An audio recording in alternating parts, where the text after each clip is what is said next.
Halo kawan-kawan, berjumpa lagi dengan ide-ide atau cara-cara yang akan saya bagikan kepada kawan-kawan semua mengenai hal-hal tertentu. Jadi begini kawan-kawan, ayah saya adalah seorang PPL lapangan untuk perikanan di Sumatera Barat dulunya. Dan dia masalah ikan dan peternakan cukup mumpuni lah. Tahun 92 dia pensiun. Nah ini kawan-kawan, sebelum itu berangkat kita lihat di sini. Ini adalah peternakan lele. Untuk lele yang sistem yang betul-betul di modern lah seperti itu begitu kawan-kawan kan. Jadi ini udah mangkrak. Kenapa bisa mangkrak begitu? Karena ada beberapa hal yang pernah dijelaskan juga oleh orang tua saya, ayah saya dulu, yang tidak diperhatikan di sini. Ini udah banyak kolamnya kawan-kawan, seperti ini sampai ke belakang sana, sampai jauh ke sana, itu adalah kolam semua kalau kita lihat. Nah itu seperti itu, sampai di sananya berjejer kawan-kawan, sampai sana. Tidak sampai separuh diisi dengan sekarang ikan gurami. Kemarin itu lele, gurami itu pun tidak akan menghasilkan. Karena logikanya begini kawan-kawan. Kalau kita beternak, menurut ayah saya itu ada 3 poin sebenarnya yang paling penting. Tempat, kemudian bahannya itu kalau di sini lele atau ayam. Kita bahas nanti ayam dengan lele. Kemudian pakan. Nah, ini yang paling penting sekali kawan-kawan. Jadi kita kalau beternak itu ada 3 poin, tiga hal itu yang harus kita perhatikan. Jadi untuk enaknya kita bahas di tempat duduk kita ya, seperti biasa. Jadi ayah saya menjelaskan panjang lebar waktu itu waktu dia masih baru MPP, pada waktu masih MPP, dia juga beternak ikan. Tapi pakan dia cari dedak sendiri, kemudian cari bungkil kelapa sendiri, kemudian cari ada makan ikan-ikan yang udah busuk diolah sendiri, kemudian baru itu diberikan ke ikannya.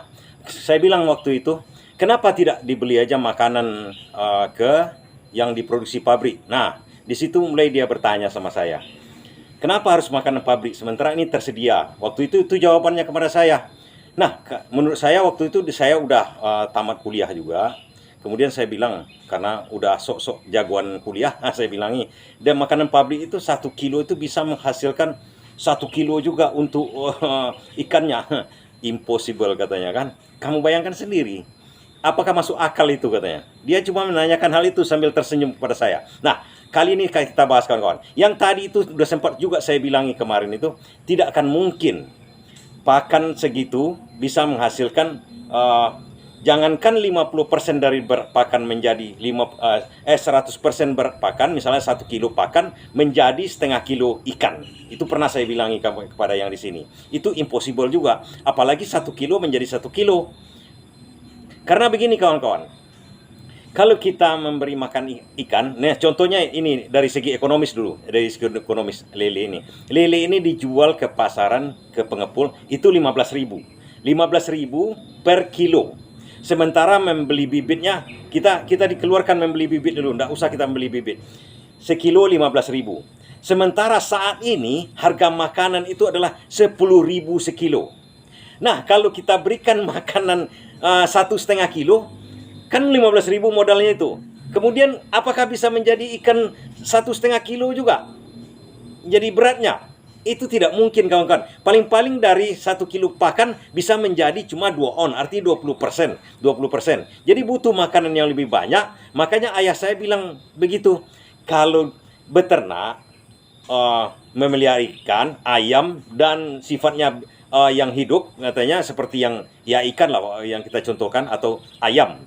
Ketahui dulu cara membuat pakannya. Cara dari mana pakannya itu. Jangan beternak dulu, baru pakannya kita beli aja. Kita ambil sementara-sementaranya. Pelajari. Dan memang ada kebutuhan stok untuk pakannya. Jangan sampai kita diolah oleh pabrik juga. Karena sampai saat ini, ikan dan makanan ayam, makanan ikan itu adalah olahan pabrik. Terkadang memang ada yang tidak usah kita pikirkan semacam monopoli tentang harga DOC atau harga ayam atau harga telur. Saat ini memang ada seakan-akan ada yang menguasai pasaran Indonesia. Tapi kalau kita beternak secara tradisional sendiri sedikit-sedikit, partai kecil, yang harus kita pikirkan itu 3 poin itu.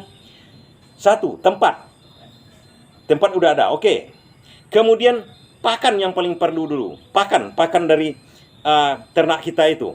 Dan itu nampak dari itu gainnya itu antara spreadnya antara biaya modal, biaya makan, kemudian dengan biaya jual. Itu yang paling penting dulu kan. Kita bisa cari dedak misalnya kan kalau untuk ikan ini. Bisa kita cari ayam-ayam yang udah atau usus ayam itu digiling, dan ada bisa penggilingannya secara tradisional pun masih bisa. Kalau ayah saya tinggal jemur dia di toko-tokonya, digilingnya udah dikasihnya seperti itu, begitu aja. Itu dulu tahun-tahun 90-an. Nah, sekarang pakannya itu. Kemudian kalau bisa bibitnya, seperti kita harus tahu membibitkannya itu, karena partai kita kecil. Jangankan partai besar, partai kecil pun harus begitu. Ketahui cara pembibitan. Itu kalau saya lihat kawan-kawan, ayah saya dulu itu tidak terlalu sulit untuk membibitkan baik lele, gurame, ataupun membibitkan ayam secara indukan. Ditetaskannya ayam, bisa satu induk ayam itu bisa 3 kali menetaskan anak ayam. Tinggal diambilnya dikondisikannya ayam itu sampai 3 kali ngeram, sampai 60 hari. Nah, itu caranya kawan-kawan. Jangan sampai kita ada tempat, kemudian dalam pikiran kita beli makan pabrik, seolah-olah itu gampang sekali. Gampang kalau kita harga makanan itu seperti itu. Tapi kalau harga makanan 10.000 per kilo, kita ingin menaikkan jadi sekilo juga dengan sekilo makanan, itu kan impossible. Tidak akan masuk dalam hitungan apapun itu. 1 kilo makanan menjadi 1 kilo daging yang jadi ayam, atau jadi lele, atau jadi gurami. Tidak mungkin kawan-kawan. Nah, itu pesan saya. Ketahui itu dulu. Ketahui cara membuat makanannya. Ketahui cara membibitkannya. Kalau ingin untung. Tapi kalau mau buntung, silakan. Seperti ini. Seperti itu tadi.